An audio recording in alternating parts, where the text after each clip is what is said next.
A new Star Wars: The Force Awakens, the stars talked to the Hollywood Reporter about their newfound fame. So the two stars, John Boyega and Daisy Ridley, were listed on the Hollywood Reporter's annual list of stars under the age of 35. And other stars that were listed were 28-year-old Ronda Rousey, the UFC fighter that everyone loves, and Danish girl star Alicia Vikander. She's 27 on the list.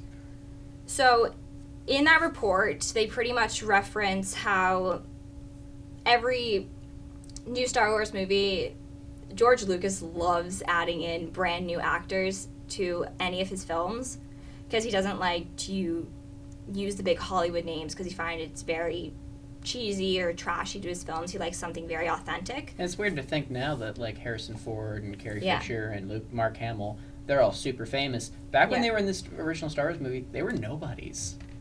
Nobody knew them. Yeah. Pause for a second. I'm just putting this on my lap. Okay. So the Hollywood Reporter asked Boyega, it's like, for some reason, actors like Ford and Fisher being in Star Wars is a great career catalyst. For others, like Natalie Portman and Ewan McGregor, it was kind of, there was no impact in it. And others still, like Jake Lloyd and Hayden Christensen, it kind of destroyed them. Was Jake Lloyd Anakin in episode Yes, he 1? was young Anakin. Oh, God. He hated being in Star Wars, and he bashes it any chance he can. So they pretty much asked both of the actors like what they thought of being in the film, and both of them were pretty excited to be part of that. But the fear is still there of, is it going to make or break their careers because they are so new? And like you said, like Ford and Fisher, and even Mark Hamill? Mark Hamill. There's his name, is making sure. They were all brand new and when episode 4 came out, and it was a hit.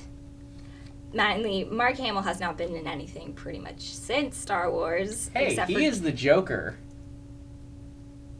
In what? No, in all of the DC cartoons, he has been the Joker. But on camera stuff, the latest thing I noticed him being in is actually in Kingsman. He was in that for like 5 minutes. Well, I feel like as a small actor, you can't pass up an opportunity to be part of a big franchise like that. You can't say no. Yeah.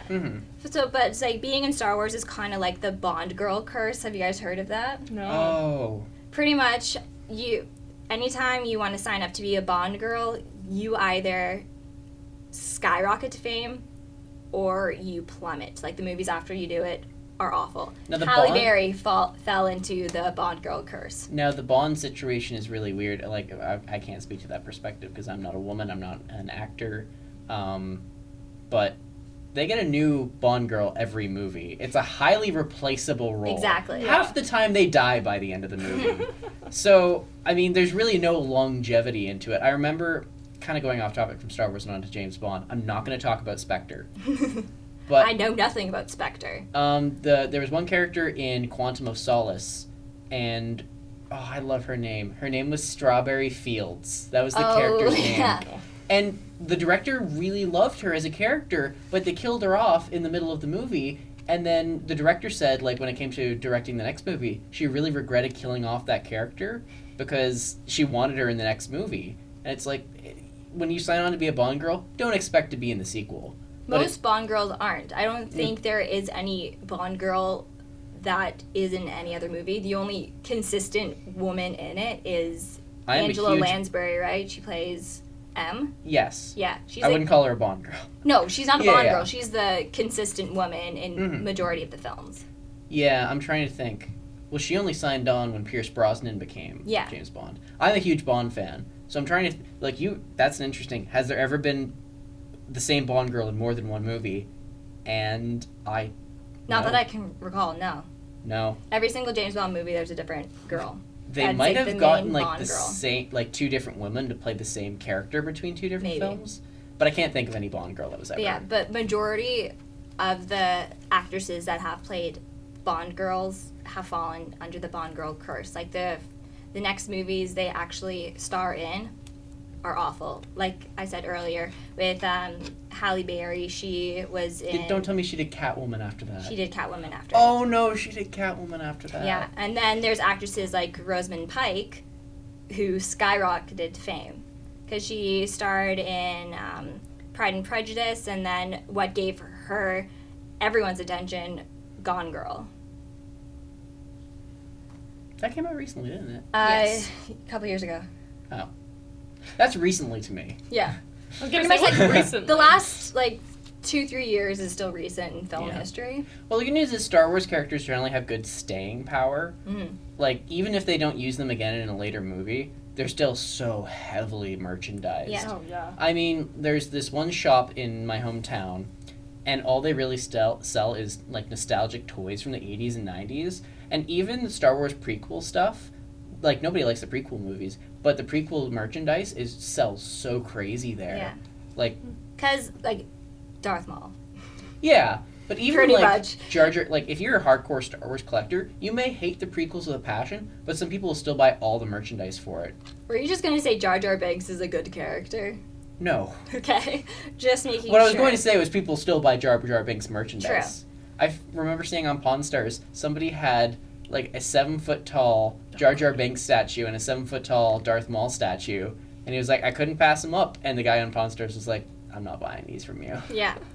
But it's the biggest thing when you come to the actors that do have success versus the ones that don't, that's the difference between directors as well. So Harrison Ford and Carrie Fisher were turned into household names because of how the movies were directed and how they were created.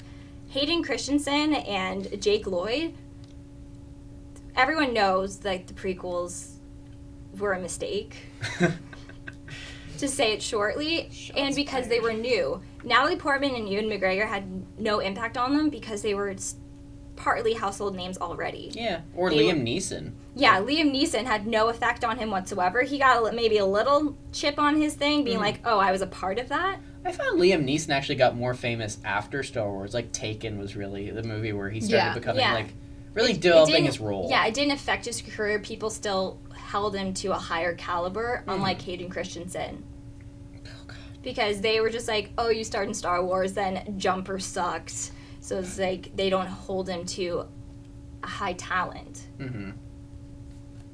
So there are risks to it, but I'm proud of both of them jumping on the Star Wars train, and just it's a lot of pressure. I'm excited to see what they put on the plate and how even J.J. Abrams directs the film.